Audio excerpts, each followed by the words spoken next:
नमस्कार दोस्तों, अस्सलाम वालेकुम, सत श्री अकाल। दोस्तों, मेरा नाम राजेंद्र है। दोस्तों, आज मैं आलोक सर का वीडियो पर रिएक्शन देने वाला हूँ। अपना वीडियो का टाइटल है India rank for most powerful nation in Asia. एक पाकिस्तानी यूट्यूबर है, वो उन्हीं का वीडियो पर आलोक सर रिएक्शन दिए हैं, तो उन्हीं का वीडियो पर देखते हैं आलोक सर क्या रिएक्शन दिए हैं। अब देखा जाए, उन्हीं का वीडियो पर मैं रिएक्शन दे रहा हूँ। देखते हैं आलोक सर क्या बोले हैं, क्या जवाब दिए हैं। और दोस्तों, मैं आप सभी से हाथ जोड़ के बोल रहा हूँ, मेरे इस चैनल को प्लीज़ आप लोग सब्सक्राइब करें, लाइक करें, कमेंट करें। और दोस्तों, एक बात और, मेरे इस वीडियो में जो भी कमियां आप सभी को नज़र आए, प्लीज़ मेरे इस कमेंट बॉक्स में बताएं। मुझे कमेंट करें आप लोग और बताएं, हाँ आपका ये कमी है। नेक्स्ट आने वाली वीडियो में मैं अपना उस कमी को दूर करूँगा। दोस्तों, आइए वीडियो स्टार्ट करते हैं, देखते हैं आलोक सर का वीडियो। आलोक सर का वीडियो बहुत ही अच्छा आता है। कोई भी वीडियो रहता है, इनका वीडियो में एक चीज़ ज़रूर रहता है, प्रूफ के साथ एकदम रहता है इनका वीडियो आप सभी 1 मिनट भी देख लेंगे, इनका वीडियो का एकदम क्या बोलते हैं उसका फैन आप लोग बन जाइएगा। इतना अच्छा, बोरिंग तो लगता ही नहीं है इनका वीडियो, इनका आवाज़ सुन के, इनका वीडियो देखकर। आइए देखते हैं।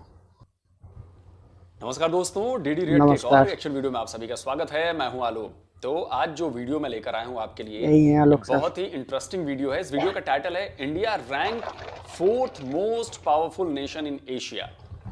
तो दुनिया की चौथी सबसे ताकतवर जो कंट्री है वो इंडिया है, और रैंकिंग आई है, और इस पर पाकिस्तान के लोगों के जवाब जो हैं वो सुनने लायक होने वाले हैं। तो सना अमजद का वीडियो है, तो चलिए शुरू करते हैं। पाकिस्तान के एक यूट्यूबर हैं। आपको पता है कि लुई इंस्टीट्यूट हर साल लिस्ट जारी करता है, रैंकिंग जारी करता है एशिया की जो है ताकतवर कंट्रीज की। अब आपको पता है जो हमारा हमसाया मुल्क भारत है वो अमेरिका, चीन और जापान के बाद चौथे नंबर पर आया है। क्या कहेंगे आप इस हवाले से? और पाकिस्तान की अगर हम बात करें तो पाकिस्तान जो है वो 15वें रैंक पर है और इंडिया चौथे रैंक पर। मतलब हमारे दोनों मुल्क एक साथ साथ हैं, बॉर्डर लगता है, हमें माँ जाए कहा जाता है, हमसाए कहा जाता है, लेकिन इंडिया चौथे रैंक पर और पाकिस्तान 15वें रैंक पर। इतना बड़ा फर्क क्यों? फर्क इस वजह से क्योंकि जो भारत की जो गवर्नमेंट है वो उनके अवाम के साथ मुखलिस है। हमारी गवर्नमेंट जो है वो अवाम के साथ मुखलिस नहीं है। यहाँ पर यह मामला है कि एक मिडिल क्लास या गरीब के पास खाने को पैसे नहीं है, लेकिन अभी हाल ही की बात है कि अगर कोई बाहर का ब्रांड यहाँ पर कॉफ़ी की एक शॉप ओपन करता है अपनी ब्रांच, तो 5 से 6 करोड़ का रेवेन्यू एक दिन में हो जाता है। तो ऐसा तो नहीं है कि पैसा नहीं है, लेकिन पैसा बाहर से आ रहा है क्योंकि वो लोग आउटसोर्स करते हैं। हम उनके लिए सस्ता पड़ते हैं, तो एज ए लेबर हम लोग अच्छे हैं। और जहाँ तक की बात है कि 15वें नंबर पर, तो मैं तो मतलब हैरान हूँ कि 15 पर भी है, वरना तो मुझे ऐसा लगा कि आपने 50 का है। तो फिर मैं हाँ मतलब अगर 15 पर है तो बहुत अच्छी बात है। और जहाँ तक कंपैरिजन की बात है तो इंडिया से बनता ही नहीं है कंपैरिजन। उसका रीज़न ये है कि मार्शल लॉ नहीं लगा। 35 साल तक आपको पता है कि किसने हुकूमत की है। और वहाँ की अगर बात की जाए तो वो जो गांधीज़म का प्रॉपर एक डोमेन वो लोग लेके चलें, तो वो उसी उस पर रहें, और उनकी आइडियोलॉजी बिल्कुल स्ट्रेट थी। गांधीज़म का कोई मुझे नहीं लगता। हम प्रोग्रेसिव, हम डेवलपिंग, इन सब सारी चीज़ों के साथ चले हैं। हमने अपनी नीड्स को पूरा करने के लिए हम डिपेंडेंसी को ख़त्म करने पर चले हैं, और आज से नहीं, पिछले 75 साल से। मैं ये नहीं कह रहा कि इसमें बीजेपी, कांग्रेस, जनता दल और ये और वो, नहीं। सबका मिला जुला स्वरूप है जो आज हम देख रहे हैं। जो नींव पड़ी थी उस नींव से आगे ही बढ़े हम, पीछे मुड़ के नहीं देखें। जबकि पाकिस्तान में इसका उल्टा है, जो नींव पड़ी थी उससे नीचे चला गया, वो माइनस में। मतलब इमारत खड़ी होती है ना, तो इमारत की एक नींव होती है जो बेस पर होती है, तो इमारत यूं खड़ी होती है। तो इंडिया की इमारत वैसे बेस पड़ी और इमारत हो गई। पाकिस्तान की ये नींव थी और पाकिस्तान यूं जाने लगा। अब मैं ऐसे झूठ नहीं बोल रहा, हवा बात नहीं करता मैं पाकिस्तान के लोगों की तरह। मैं तो फैक्ट बता रहा हूं। आज आप देख लो, 75 साल पहले आपकी इकोनॉमी, आपका एग्रीकल्चर, आपका एक्सपोर्ट, आपका फॉरेक्स रिजर्व, वो कहां था और आज कहां है।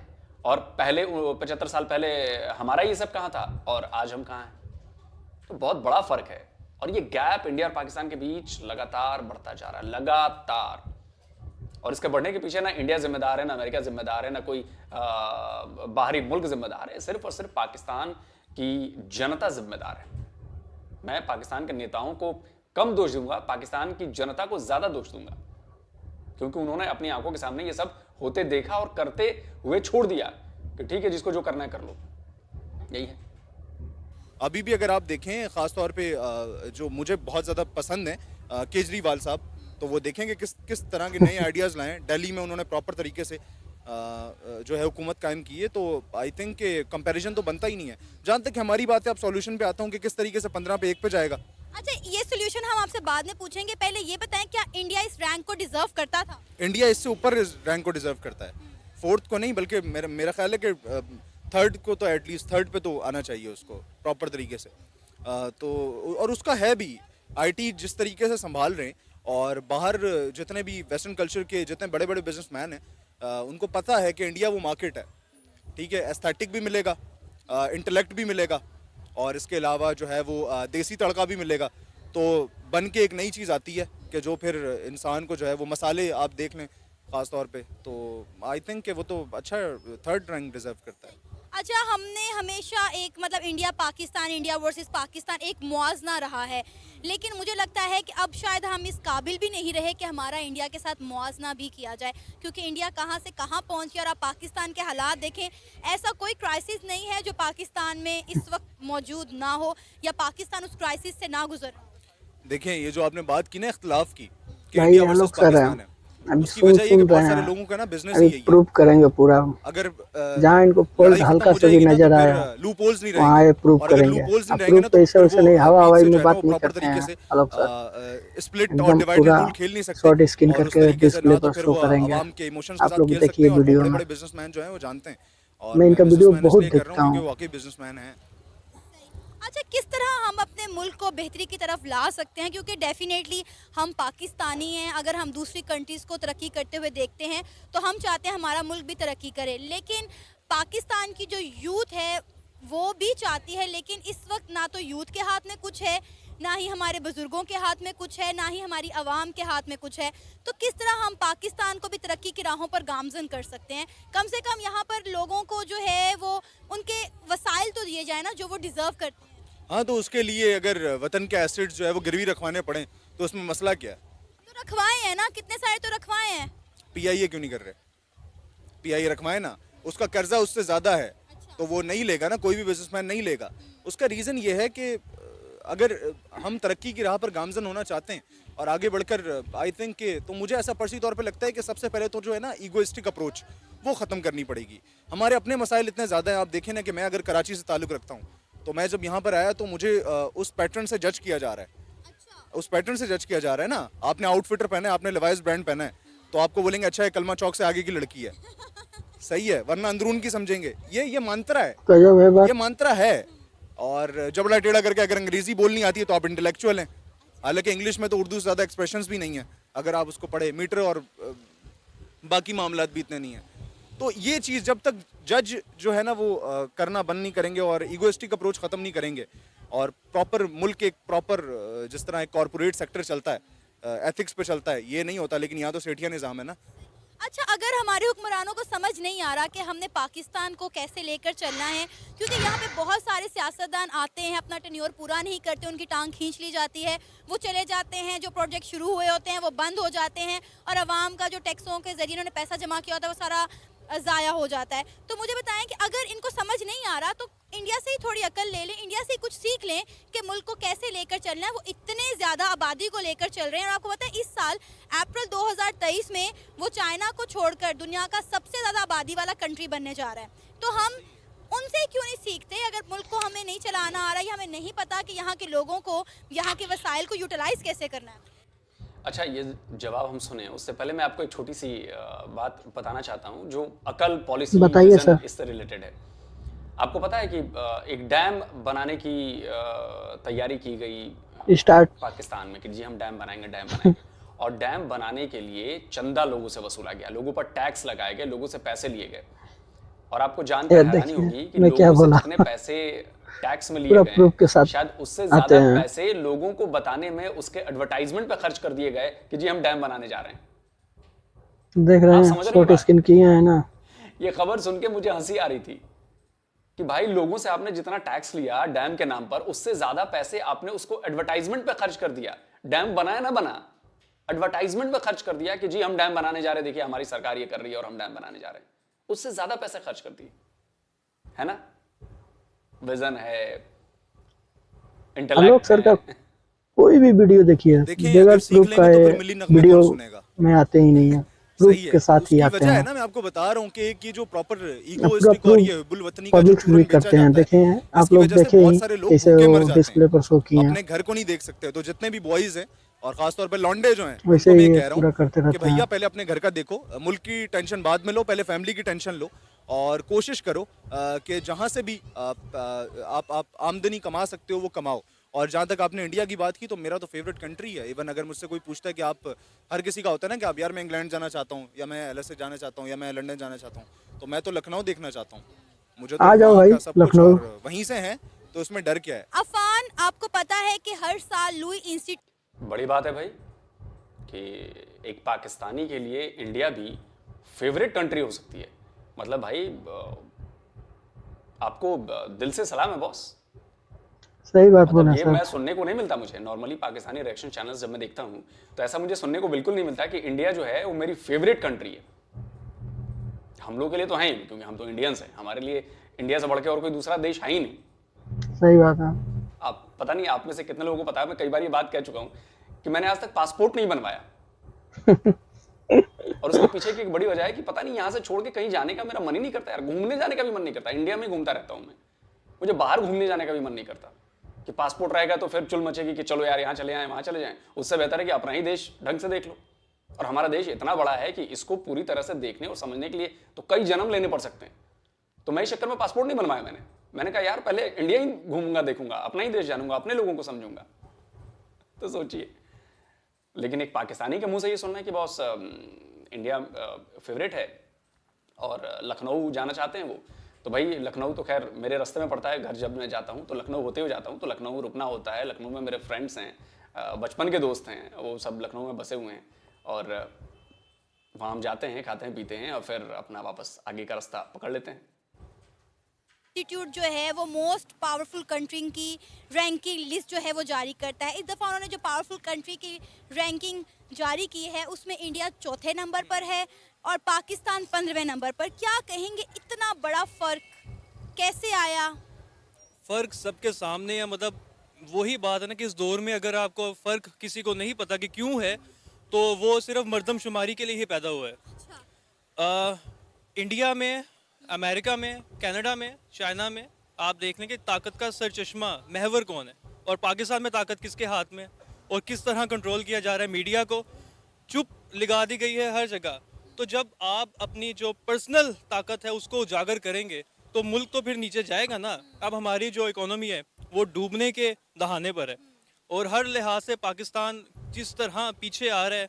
FIA के जो पैदर पे छापे और ये रेड वगैरह और आवाज़ को दबाया जा रहा है, तो इसी तरह ये तो होना ही था। ये तो कोई उचंबे वाली बात नहीं है मेरे लिए। और मैं इस बात पे हैरान हूँ कि 15वें नंबर पे पाकिस्तान है। ये 25वें 30वें पे होता तब शायद कुछ ज़्यादा होना था, लेकिन 15वें मेरे ख्याल से ये एक अच्छी पोजीशन है। अल्लाह का शुक्र है बच गए हम ज़्यादा। अच्छा, इंडिया को अच्छा, मुझे एक बात याद आ गई। शायद आपके यहाँ के आजम स्वाति का बयान मैंने सुना। शायद आजम ये स्वाति देखिए थे। फिर स्टार्ट हो गया। वो अभी बयान दे रहा था, पता नहीं उनको ये डेटा कहाँ से मिला, लेकिन हो सकता है कहीं से पता चला होगा। वो अपने यहाँ रैली में ये ज्ञान दे रहे थे कि जो इशारा ये कर रहे हैं ना कि सेना के पास रही ताकत, सेना ही उनके पास पैसे हैं, वही पावरफुल हैं। तो उन्होंने एग्जाम्पल दिया हमारे army chief general Manoj Pandey का कि जी उनकी जो कुल संपत्ति है, जो एसेट्स हैं, वो 29 लाख रुपीज़ के हैं, इससे ज़्यादा एसेट्स नहीं हैं। और फिर उनकी वो तुलना जो है वो करने लगे अपने यहाँ के जनरल बाजवा और बाकी लोगों से। सुनिए ज़रा। करें, मेरे सबसे बड़े दुश्मन इस वक्त जो आर्मी चीफ है, 7 गुना बड़ी अफवाज का जो अप्रैल के अंदर मुकर्रर किया, ऐसे ऐसे ही प्रूव करते हैं।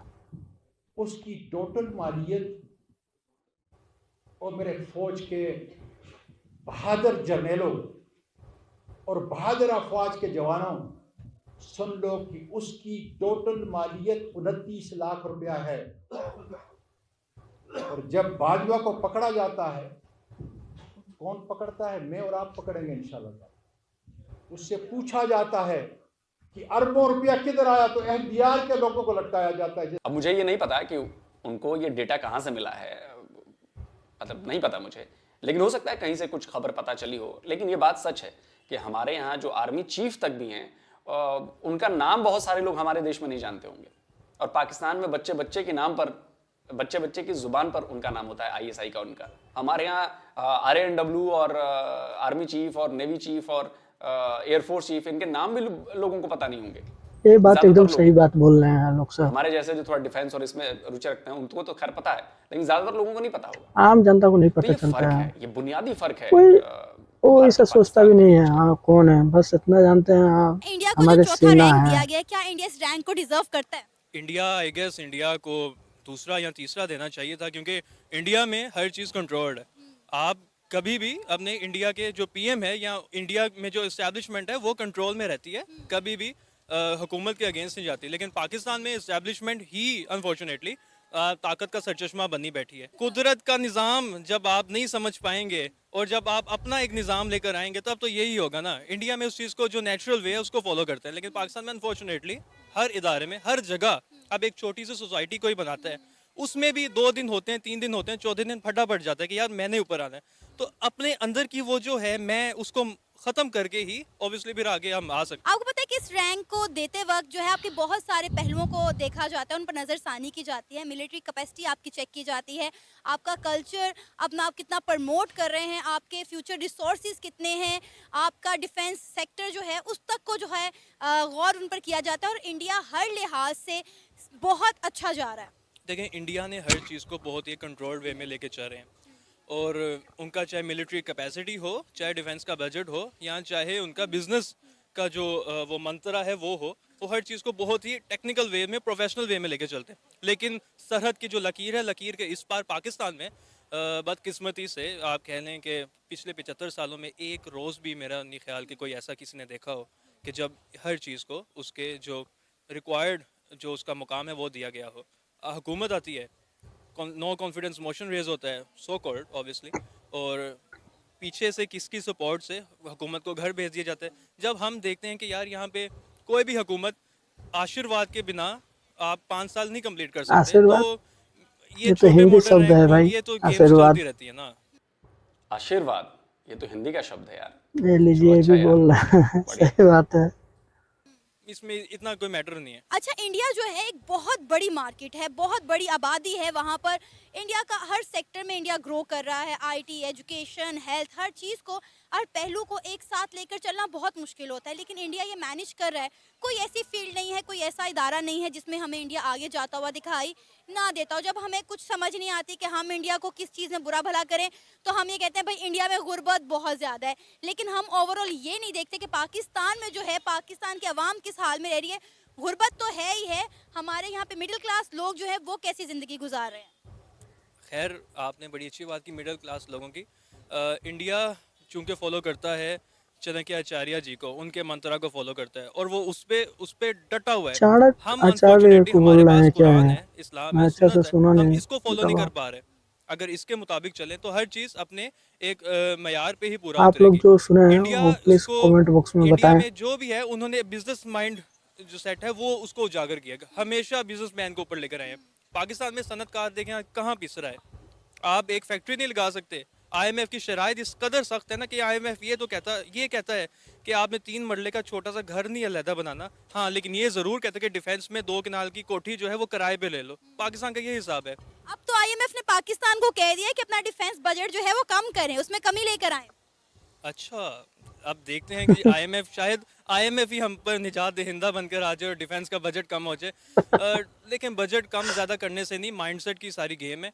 जब तक हम जहनी लिहाज से मैच्योर नहीं होंगे और इस चीज़ को समझेंगे नहीं, और खुद ही जो है इलामा इकबाल वाली खुदी, ये आजकल वाली खुदी नहीं, इकबाल वाली खुदी को उजागर नहीं करेंगे, तब तक ये कुछ भी नहीं होगा। ये सब कुछ ढगौंसले हैं, ये पहले भी 75 सालों में दिखाए जाते रहे हैं और अगले 75 साल भी हम सह लेंगे। ये कब तक इसी तरह चलता रहेगा? वो सह वक्त कब लेंगे? आएगा कि इसका हम भी मतलब किसी भाई अच्छे रैंक पर क्यों खड़े होंगे, सहेंगे अच्छी आप? पोजीशन पर खड़े होंगे, वैसे तो हम बॉर्डर पर खड़े होकर इंडिया के साथ टांगे उठाने का मुकाबला करते हैं, लेकिन आपको पता है कि ये आजकल जो है इकोनॉमी की वॉर है, तो हम इस वॉर में जो है कब हिस्सेदार बनेंगे, क्योंकि अभी तो हम वॉर का हिस्सा भी नहीं है ना। देखें, अल्लाह का शुक्र है कि बॉर्डर पे जो ये मुझे टांग अच्छा नहीं उठाने लगा वाली परेड है, जैसे उसमें बोलना है पाकिस्तान सह हमेशा ऊपर लेंगे, होता है। और मुझे यकीन ये है अच्छा बात कि नहीं है, क़यामत क्यों तक ये वो सहेंगे? परेड हमसे कोई नहीं जीतने वाला, आप उसकी टेंशन ना लें। हाँ, दूसरी बात ये है कि हम दूसरे मैदान में कब इंडिया को कम्पीट करेंगे। इंडिया को तभी कम्पीट किया जा सकता है जब हम इंडिया को दुश्मन की निगाह से नहीं, हम उसको उस्ताद की निगाह से देखेंगे कि इंडिया ने किन चीज़ों पर उजागर किया। पिछले 75 ये सालों बात में सही देख है। लें, पाकिस्तान में 20 सालों के अंदर कोई 3-4 तो मार्शल लॉज आपके आ गए हैं, और हर बंदे को यहाँ पे नाउजुबिल्ला खुदा बनने का शौक है ना, और हर बंदा चाहता है कि जी उसके जो ताकत का सरचश्मा है वो खुद ही बन जाए। जबकि इंडिया में कतई ये नहीं देखा गया। हर जगह हम देखें तो इंडिया एक बहुत ही उसको लेकर चलता है। स्पोर्ट्स का मैदान हो, उनका बॉलीवुड हो, उनका इंडस्ट्री हो, हर चीज़ बहुत ही एक डिवाइस वे में लेके चलते हैं। लेकिन पाकिस्तान में हर जगह ही आपको पता है कि हर जगह तो आपने रिटायर्ड, मैं नाम नहीं लेना चाहूँगा कि रिटायर्ड आपने किसी इदारों के सरबराहान लगा दिए हैं, तो वो उसका तो फिर यही होगा ना। सर आपका नाम? अच्छा देखिए, मैं आपको एक और खबर दे देता हूँ। भारत का शायद सबसे ये देखिए, लंबा फिर- एक्सप्रेसवे बनना है दिल्ली से मुंबई एक्सप्रेसवे, हाँ और ये जो है सही ये आता, Delhi 14 Mumbai billion express. 14 billion dollars का प्रोजेक्ट है शायद, जहां तक मुझे याद है। डॉलर से कि रुपए हैं? 14 बिलियन डॉलर्स है शायद, या रुपए हो सकते हैं, रुपए होंगे मे बी, कंफ्यूज हूं थोड़ा मैं इस पे, लेकिन यह है खबर। और उसका एक पार्ट तैयार हो चुका है। आप ये समझ रहे हैं, कुछ 100 किलोमीटर का पार्ट है, ये पार्ट तैयार हो गया, और ये पिछले 2 से 3 साल में हुआ है।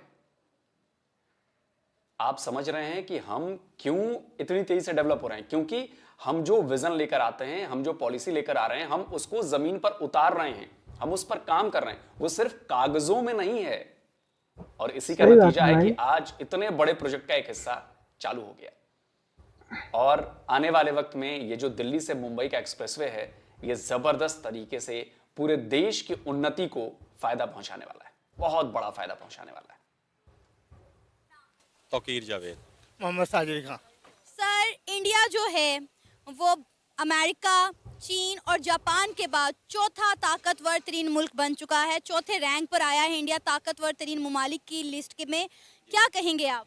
नहीं, देखिए, इंडिया जो है वो अगर चौथे नंबर पे आया है तो इसकी बहुत सारी रीजंस हैं। लाइक अभी पिछले दिनों में जो है वो यूके जो है, यूनाइटेड किंगडम, उसको क्रॉस करके आ गया है। और उसकी रीज़न यही है कि एक तो उसकी जो इकोनॉमी है वो बहुत ज़्यादा स्ट्रॉन्ग है, और अगर हम उनके रिज़र्व्स की बात करें, वो तकरीबन 600 बिलियन डॉलर्स रिज़र्व्स हैं उनके, जबकि हम 4 बिलियन डॉलर पे फिर रहे हैं। और इसकी रीज़न जो मेरे ख्याल में जो सबसे बड़ी रीज़न है वो ये है कि वहाँ पे एक जो पॉलिटिकल स्टेबिलिटी है, 1947 से लेके आज तक पॉलिटिकल स्टेबिलिटी है। इसलिए जो है वो उसके किसी भी हम सेक्टर को देखें, उसकी जो अगर हम देखें बरामदात को, एक्सपोर्ट जो है उसकी बिलियन डॉलर्स में है, और हमारे यहाँ उसके मुकाबले में कुछ भी नहीं है। तो इंडिया जो है वो डिज़र्व करता है कि वो चौथे नंबर पे है, और आगे भी जो एक्सपेक्ट हम यही कर रहे हैं कि वो दुनिया की जो, बल्कि उनका एक गोल उन्होंने रखा हुआ था कि वो पता नहीं 5 ट्रिलियन डॉलर्स की जो है वो इकॉनमी बनने जा रहा है। तो ये मेरे ख्याल में सबसे बड़ी रीज़न यही है कि वहाँ पे पॉलिटिकल स्टेबिलिटी है, कोई इंटरफेरेंस नहीं है आर्मी की तरफ से या बाकी जो दूसरे जैसे हमारे यहाँ मौजूद है। सर आपको पता है ये रैंकिंग देते हुए बहुत सारी चीज़ों को जो है मद्देनज़र रखा जाता है, जिसमें आपकी इकोनॉमी, स्टेबिलिटी, फ्यूचर रिसोर्सेज, आपकी डिफेंस नेटवर्क, हर चीज़ को देखा जाता है। तो आपको क्या लगता है कि इंडिया इस लिहाज से ओवरऑल ठीक है? वाकई में उन्होंने अपनी हर तरह से तैयारी की हुई है? जी बिल्कुल। देखें, आपने अभी बात की डिफेंस की, जैसे तो इंडिया जो है उसके पास S-400 जो डिफेंस सिस्टम है, उनके पास सुपरसोनिक मिसाइल्स हैं। तो मैं डिफेंस को लेके ख़ास तौर पे पाकिस्तान को डिग्रेड नहीं कर रहा, हमारा भी माशाल्लाह डिफेंस सिस्टम जो है बहुत अच्छा है। लेकिन इंडिया जो है वो यहाँ पे क्यों पहुँचा हुआ है, उसकी रीज़न्स, ख़ास रीज़न उनकी सिर्फ सबसे बड़ी रीज़न यही है कि इकोनॉमी है उनकी, और उनके पास जो एक उनके पास जो मैसेज है वहाँ पे, यानी कि अगर आप बात करें कि जो है तकरीबन 1.5 बिलियन लोग वहाँ पे रहते हैं, तो वर्क फोर्स उनके पास बहुत ज़्यादा है, और बहुत सारे जो उनके निज़ाम है उनमें शंका हुआ है लोग सर को, करेंसी है जो कि हमारे यहाँ पाकिस्तान में नहीं है। देखिए सर, सिर्फ पैसे होने से और ये चीज़ें होने से नहीं हो जाता कुछ भी। बहुत सारे देशों के पास बहुत सारा पैसा है, लेकिन वो अभी तक ब्रह्मोस जैसे मिसाइल डेवलप नहीं कर पाए। क्यों नहीं कर पाए? मिसाइलें पैसे से दिमाग डेवलप नहीं से। होती हैं, मिसाइलें दिमाग से डेवलप होती हैं, टेक्नोलॉजी दिमाग से डेवलप होती है। और इंडिया ने रिसर्च पे पैसे खर्च किए हैं। इंडिया ने अपने इंजीनियर्स, डॉक्टर्स, साइंटिस्ट, इनको हैंड दिया है, इनको मौका दिया है कि बॉस आप लोग करो काम। तो जब उसमें 8 साल, 10 साल, 20 साल लगाए जाते हैं, तब जाकर एक प्रोडक्ट का रिजल्ट सामने आता है। मैं इसका एक एग्जांपल देता हूं। अभी एरो इंडिया हाँ, शो चल रहा है, बेंगलुरु में चल एशिया रहा का है। सबसे बड़ा एयर शो बेंगलुरु होता है में। ये, जो बेंगलुरु में चल रहा है, एयरपोर्ट यलहंका एयरपोर्ट पे। और वहां पर आप देखेंगे तो दुनिया 800 भर से की कंपनीज आई हैं, 800 से ज्यादा कंपनीज आई हैं वहां पर, उसमें इंडियन कंपनीज भी हैं, और उनके प्रोडक्ट एक से एक नजर आ रहे हैं सामने। और डिफेंस के प्रोजेक्ट्स सही हैं, बात। डिफेंस के प्रोडक्ट्स हैं, और दुनिया उन्हें देख मैं रही एक है, वीडियो और भी बनाया हूँ, आगे चलकर दुनिया उन्हें खरीदेगी। खान सर के वीडियो पर क्योंकि रिएक्शन ये दिया सब हूँ। बनाया इसलिए जाता है कि तापस आप ड्रोन, दुनिया को दिखा वो शोकेस ड्रोन लगा कर हुआ रहे है, हैं वहाँ कि पर देखिए डिस्प्ले हमारे पास हुआ ये है। टेक्नोलॉजी आ गई है, और दुनिया उसको जितने इंटरेस्ट दिखा आए रही है। हैं दुनिया के अभी लोग, हमने फिलीपींस को वो सब ब्रह्मोस लोग मिसाइल देख रहे बेची हैं ना, ड्रोन को। अपना तो प्रचंड उसने भी ऐसे ही है तो खरीद उसी नहीं में। कि जी चलो भारत से खरीद लेते हैं। और उसने है। मिसाइल की कैपेबिलिटी देखी, उसने मिसाइल की टेक्नोलॉजी देखी, और वो जाहिर सी बात है कि वो हाई क्लास की क्वालिटी है, हाई क्लास की टेक्नोलॉजी है, और वो उन्होंने खरीद ली। तो ऐसा ही अभी खान बहुत सर का भी सारी हमारी वीडियो आप लोग टेक्नोलॉजी है, डिफेंस हमारे, इक्विपमेंट्स है। मैं वैसे रिएक्शन भी दिया हूँ, आप डिफेंस में हमने जाके पिछले साल चेक कर सकते हैं 13,000 हमारे करोड़ चैनल रुपए पे। से ज्यादा का एक्सपोर्ट किया है। उनका 13,000 भी वीडियो करोड़ बहुत रुपए। अच्छा आता अगर है, मैंने उनका पाकिस्तानी वीडियो रुपए को में मैं रिएक्शन दिया हूँ करूँ अपना। तो 3 गुना हो जाएगा, तो करीब करीब 40,000 करोड़ रुपए हो जाएंगे पाकिस्तान में। तो छोटी मोटी अचीवमेंट नहीं है, और आने वाले वक्त में ये देखिएगा, ये 30,000 करोड़ होने वाला है अगले जल्द हो जाए सर, 3 साल में, और हो होगा, जाएगा। सही बात है। सर आपने खुद ही अपने मुंह से ये एक्सेप्ट किया है कि इंडिया हर लिहाज से पाकिस्तान से बहुत बेहतर है, फिर इंडिया और पाकिस्तान का हम हमेशा मुआवजा क्यों करते रहते हैं? हम हमेशा ये क्यों कहते रहे हैं कि पाकिस्तान हर चीज़ में बहुत अच्छा है और इंडिया हर चीज़ में पीछे है? तो हम इस दौड़ में फिर क्यों लगे हुए हैं? देखिए, अगर हम मुवाजना करें ना उनका, चाहे हम इकोनॉमी में करें, चाहे हम एग्रीकल्चर सेक्टर जो है उसमें करें, इंडस्ट्रियल सेक्टर में करें, या ख़ास तौर पे आईटी में अगर हम करें, तो हम ऑन पेपर जो है हम उनसे बहुत पीछे हैं। हाँ, लिटरली हम बहुत पीछे हैं। लेकिन बीइंग अ पाकिस्तानी और बीइंग अ पैट्रियट जो है, मैं इस चीज़ को वैसे एक्सेप्ट करते हुए मुझे थोड़ा सा फील होता है। लेकिन रियलिटी यही है कि हम ऑलमोस्ट सारे सेक्टर्स में इंडिया से बहुत पीछे हैं। तो सर हम इस दौड़ में आगे कैसे बढ़ सकते हैं? इंडिया के शाना बशाना हम कैसे आकर खड़े हो सकते हैं? मतलब अब आप देखें पाकिस्तान की जो मौजूदा सूरत हाल है, हम लोग ये हर वक्त एक ही बात करते हैं जी, इंडिया और पाकिस्तान एक साथ आज़ाद हुआ, इंडिया कहाँ से कहाँ पहुँच गया, आज पाकिस्तान कहाँ खड़ा है। आप ये भी तो देखिए कि इंडिया की अगर हम बात करें तो इंडिया के सियासतदान उन्हें कितने लॉयल मिले हैं। नरेंद्र मोदी की हुकूमत आने के बाद उन्होंने इंडिया के लिए कितना काम किया। हम यहाँ पे हमेशा नरेंद्र मोदी के खिलाफ बात करते हैं कि नरेंद्र मोदी जो है वो मुसलमानों के खिलाफ है, लेकिन आप देखें कि उन्होंने अपनी कंट्री को तरक्की की राहों पर गामजन कर दिया और आज कहाँ पर लाकर खड़ा कर दिया अपने मुल्क को। जी देखिए, बिल्कुल अगर हम देखें 1947 से लेके अब तक, तो वहाँ पे जो भी गवर्नमेंट आई है, पहली बात तो ये है कि वो अपने कंट्री के साथ एटलीस्ट लॉयल थे। और उसके बाद जब वो गवर्नमेंट चेंज होती है, तो चेंज होने के बाद जो अगली गवर्नमेंट आती है, ऐसा नहीं है कि वो आके अपना वो सारा प्लान जो है वो चेंज कर देते हैं। जैसे हमारे यहाँ PMLN जो है कुछ मंसूबे ला रही होती है, अगर PTI की गवर्नमेंट आई है या PP की आई है, तो वो उनको बिल्कुल चेंज कर देते हैं। और अगर वो हमसे आगे है, तो इसकी रीज़न यही है कि वहाँ पे जो पॉलिटिशियंस आए हैं वो कम से कम उनके साथ लॉयल्स थे, और वहाँ पे पॉलिटिकल स्टेबिलिटी रही है। उसके अलावा उन्होंने जो हमारा ये अब करंट एज चल रहा है, इसमें जो सबसे बड़ी ज़रूरत है वो ये है कि कंप्यूटर का दौर आ गया है। IT में ख़ास तौर पे उन्होंने बहुत ज़्यादा तरक्की की है। तो उसके अलावा एग्रीकल्चर सेक्टर को अगर हम देख लें, तो उसमें हमारे यहाँ आप देख लेंगे किसान जो है वो बेचारा मारा मारा फिरता है। वो वहाँ पे अनाज उगा रहा है, लेकिन आज किसान को अनाज नहीं मिल रहा। जबकि वहाँ पे इंडिया में हम देखें तो वहाँ पे जो इलेक्ट्रिसिटी बिल्स हैं खास तौर पे किसानों के लिए, उनके ऊपर उनको सब्सिडी दी जाती है। जो भाई फर्टिलाइजर्स हैं इंडिया में उनके ऊपर हर उनको चीज सब्सिडी पर दी जाती है। सब्सिडी तो है। बात अब सिर्फ सोच इतनी है लीजिए, इसमें हर कि चीज पर जो है हुक्मरान सब्सिडी। आए हैं वो आप लॉयल्स हैं, और उन्होंने आपको खाना पता है बनाने कि वाला इसी साल जो अप्रैल चूल्हा होता है, गैस 2023 सिलेंडर, में उस पर भी है इंडिया सब्सिडी चाइना हमारे को इंडिया में। आबादी के लिहाज से पीछे छोड़कर जो है सबसे बड़ा मुल्क बनने जा रहा है, जिसकी सबसे ज्यादा आबादी होगी। अब आप यही सोचें कि इतनी सारी आबादी को लेकर चलना कितना मुश्किल काम है, उन सबको रिसोर्सेज देना, उनको वसाइल फ्राहम करना। हमसे 22 अरब की आबादी नहीं संभाली जा रही। जी बिल्कुल ऐसा है। जो है इंडिया की आबादी जो है, चाइना में फर्टिलिटी रेट का कोई इशू मैं पढ़ रहा था आ रहा है, लेकिन इंडिया जो है उस हिसाब से बहुत ज़्यादा आगे जा रहा है। लेकिन मामला ये है कि अगर हम इंडिया को भी मतलब हम तो सुपरफिशियली चीज़ों को देख रहे हैं, लेकिन वैसे अगर देखें तो वहाँ पे जो बिलो पॉवर्टी लाइन जो लोग हैं वो भी इंडिया में काफ़ी ज़्यादा हैं। लेकिन पाकिस्तान जो है उसमें तो मैं ये कहूँगा कि जिसको कहते हैं ना आवे का आवा ही बिगड़ा हुआ है। यहाँ पे कोई सिस्टम है ही नहीं किसी किस्म का, और इसीलिए जो है आपका जो पॉइंट है कि इंडिया इतना आगे जा रहा है और पाकिस्तान पीछे, यही एक रीज़न है। यहाँ पे हम अपने जुडिशल सिस्टम को देख लें, मैं खुद भी उसका एक हिस्सा हूँ, और हम इसका पुलिस को ख़ास तौर पे हम देख लें, और बाकी जितने भी डिपार्टमेंट्स हैं वहाँ पे जो एक करप्शन का जो मामला है वो मेरा ख्याल है कि आसमान की बुलंदियों को छू रहा है, और यही वजह है कि हम जो है वो पीछे की तरफ जा रहे हैं, और इंडिया जो है वो एक अच्छे उसमें बेस के साथ जो है आगे बढ़ रहा है। आबादी चाहे उनकी जितनी भी हो जाए, आबादी जो है वो अगर उसको अच्छे तरीके से इस्तेमाल किया जाए तो वो एक वर्क फोर्स है। चाइना जो है आज अगर इतनी बड़ी इकोनॉमी बन के बैठा हुआ है तो वो इसीलिए कि उनके पास जो है वो पॉपुलेशन थी, लेकिन पॉपुलेशन और एक जो मैसेज है उनमें फ़र्क है कि पॉपुलेशन चाहे आपकी ज़्यादा भी हो जाए, लेकिन आप अगर उसको अच्छे तरीके से ट्रेन करेंगे, उनको रिसोर्सेज देंगे, तो वो साफ ज़ाहिर है प्रोटेक्टिव बनेगी। ना कि यहाँ पे जिस तरह पाकिस्तान में मामला आते हैं कि बस बैठ के खाओ और अगर मिलता है तो ठीक है वरना चलता। ये था हमारा आज का प्रोग्राम। आपने जानी पाकिस्तानी अवाम की राय। उम्मीद है आपको आज का हमारा ये प्रोग्राम पसंद आया होगा। आप भी अपनी राय का इजहार कर सकते हैं नीचे दिए गए कमेंट सेक्शन में। इसी के साथ मुझे इजाज़त दें, पर जाने से पहले हमारे चैनल को सब्सक्राइब करें, वीडियो को लाइक करें और शेयर करें। अल्लाह हाफिज़। अब हमारे सर दोस्तों, बोलेंगे। वीडियो खत्म हो गया। पहली बात इन्होंने कही कि गरीबी बहुत ज़्यादा है, तो उसमें बता दूं कि IMF की अभी ताज़ा रिपोर्ट आई थी, और उस रिपोर्ट के मुताबिक पिछले 15 साल में हमने 415 मिलियन लोगों स्क्रीन डाल दिए को हैं। गरीबी से हटा दिया है। हमने उनके स्टैंडर्ड को अप कर दिया है, अब वो गरीब नहीं रहे।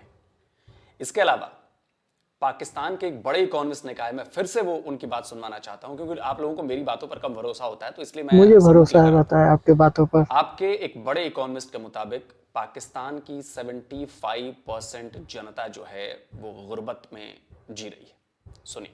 पॉवर्टी लाइन से नीचे जो है वो अबाउट 35% है ऑफिशियली, ठीक है। उसके ऊपर भी आगे 35% जो है वो गरीब हैं।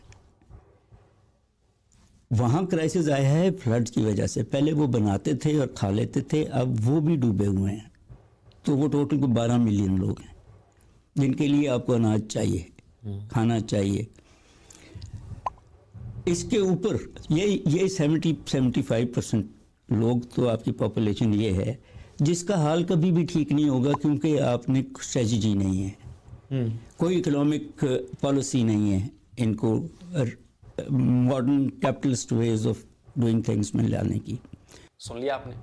इसके उलट जब आप देखते हैं तो वर्ल्ड बैंक की रिपोर्ट है, उसके मुताबिक 7 से 8% जो है हमारे यहाँ गरीबी है, और हम गरीबी को, जैसा कि रिपोर्ट में दिखा चुका हूँ, गरीबी को हटाने के लिए लगातार काम कर रहे हैं और उसमें कामयाब भी हो रहे हैं। धीरे धीरे गरीबी मिट रही है हमारे यहाँ से। टाइम लगता है, हम मिटा देंगे, लेकिन आपके यहाँ मिटने की बजाय बढ़ती जा रही है। ये बहुत बड़ा फर्क है। दूसरी, अब टॉपिक पे आते हैं कि जी 4th एशिया का सबसे ताकतवर नेशन जो है वो बना है। वैसे अगर हम मिलिट्री वाइज जाएं तो दुनिया का चौथा सबसे स्ट्रॉन्ग और ताकतवर मुल्क जो है वो भारत है। ये मैं नहीं कहता, ये एक इंटरनेशनल एजेंसी है ग्लोबल फायर पावर, उसमें इंडिया की रैंकिंग है, उसमें पाकिस्तान भी है। शायद पाकिस्तान ने अपनी रैंकिंग 7वें 8वें या कुछ ऐसे आ गया है वो, लेकिन वहां भी ठीक है। तीसरी बात पे आते हैं कि इन्होंने कहा कि आबादी बहुत ज्यादा है, तो आबादी तो आपकी भी बहुत ज्यादा है। आप दुनिया के 6ठे सबसे ज्यादा आबादी वाले मुल्क हो। फर्क कहां है फिर? आपसे छोटे छोटे मुल्क जिनकी आबादी बहुत कम है, वो चाहे साउथ कोरिया हो, वो चाहे वियतनाम हो, इसे पूरा ये वीडियो में बताते हैं, ताइवान हो, ये सब आपसे ज्यादा अच्छा बातें बताते हैं लोग, आपसे ज्यादा कमाई करते हैं, आपसे ज्यादा इनोवेशन करते हैं। तो फर्क कहां है? फर्क है आपकी सोच में, आपके माइंडसेट में। आपका कट्टर माइंडसेट आपको आगे नहीं बढ़ने देता, और जहां जहां ये माइंडसेट जा रहा है वहां पर ये लोगों के लिए प्रॉब्लम क्रिएट कर रहा है। जब तक आप उस माइंडसेट से बाहर नहीं आएंगे, कट्टरता की बात मैं जब करता हूं तो इसका मतलब ये नहीं था कि मैं आतंकवाद की बात कर रहा हूं।